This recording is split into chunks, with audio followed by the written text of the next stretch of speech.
update ng bayan, maasahan anumang panahon.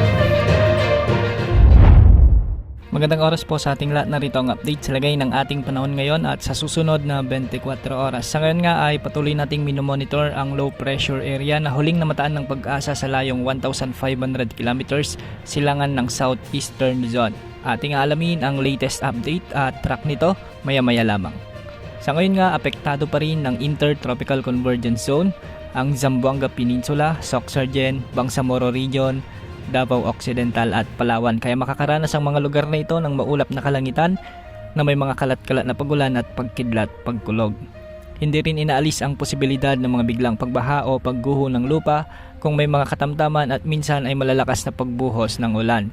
Samantala, easterlies naman ang nakakaapekto sa buong Cagayan Valley kasama na ang Aurora, kaya makakaranas rin ang mga lugar na ito ng bahagyang maulap hanggang sa maulap na kalangitan na may mga isolated rain showers and thunderstorms. Asahan din ang pag-iral ng mga flash floods o landslides, lalo na kung may mga umiiral na severe thunderstorms. Samantala sa Metro Manila at nalalabing bahagi ng ating bansa, nakakaapekto naman ng mga localized thunderstorms, kaya magiging bagyang maulap hanggang sa maulap rin ang mga kalangitan na may mga kalat-kalating pagulan at pagkidlat, pagkulog.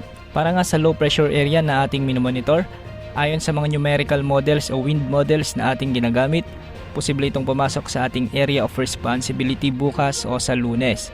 Ayon sa Pag-asa, papangalanan itong Bagyong Christine once na nakapasok na ito sa ating PAR.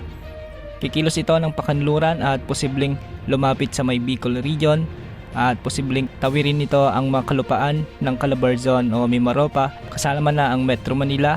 Hindi rin inaalis ang posibilidad na ito ay umakyat sa may Central Luzon o Northern Luzon.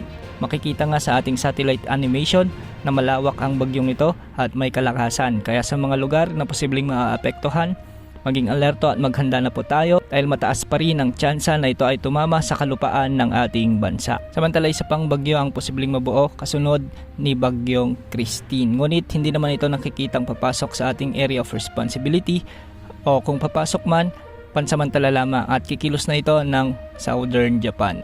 Yan ang update sa lagay ng ating panahon. Ito pong weather update ng bayan, maasahan anumang panahon.